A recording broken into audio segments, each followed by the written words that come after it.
What's up, y'all? My name is Cody.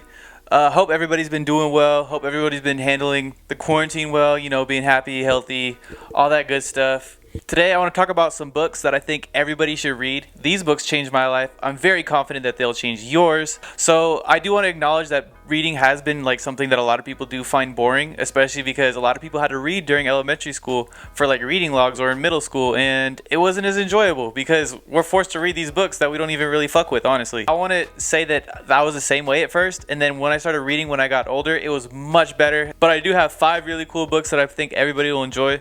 The first one's about human behavior. It happens to be my favorite book of all time. The second book is about food, and it changed my life in a huge way. The third one is about politics, which is especially important because we have an election year this year. The fourth one is about money. Everybody wants to make more money. And the last one is about learning, which is really important, especially now if you have an online class and your focus isn't there like it used to be.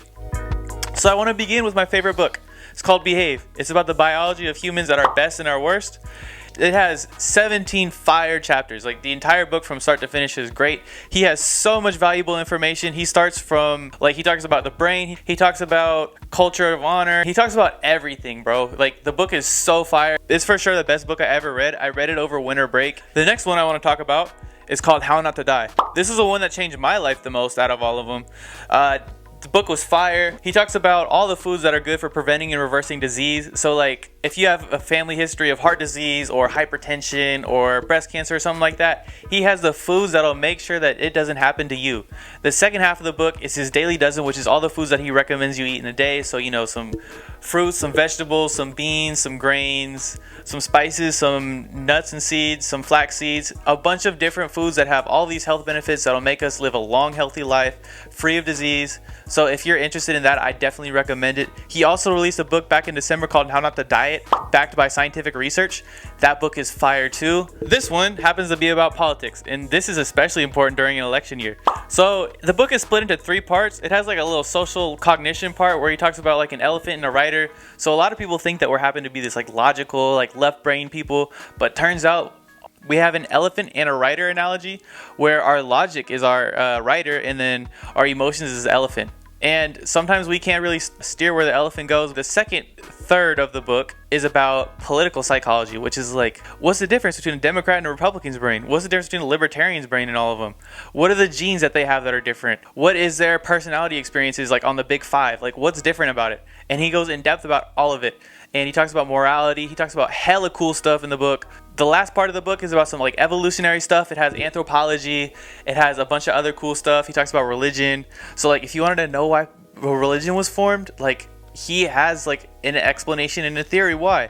The book is fire. I really recommend it. I read it last year to prepare for a social psych class. This is a book called Rich Dad Poor Dad. It's about money and how to make money. So I never took any personal finance classes in high school or college, so I don't really know the most about money.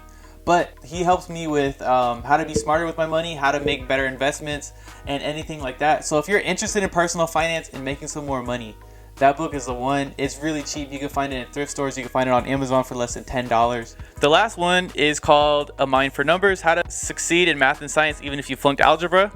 So this is for the people that are in university or at a community college and all their classes just got moved to online for the rest of the semester. So she talks about all these scientifically proven ways of how to be a better student. So if she got her doctorate in engineering, but it didn't start it wasn't smooth sailing her entire academic experience. So at first she got a liberal arts degree and it wasn't as useful as she thought it was going to be.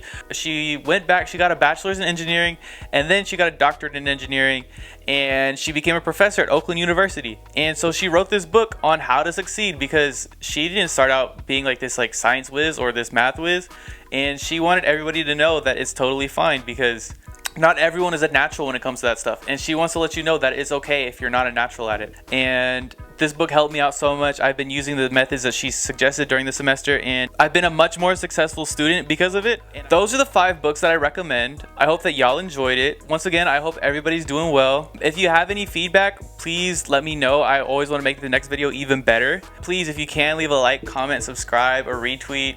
And that's all I have for y'all. It's a little short video, and I will catch you in the next one.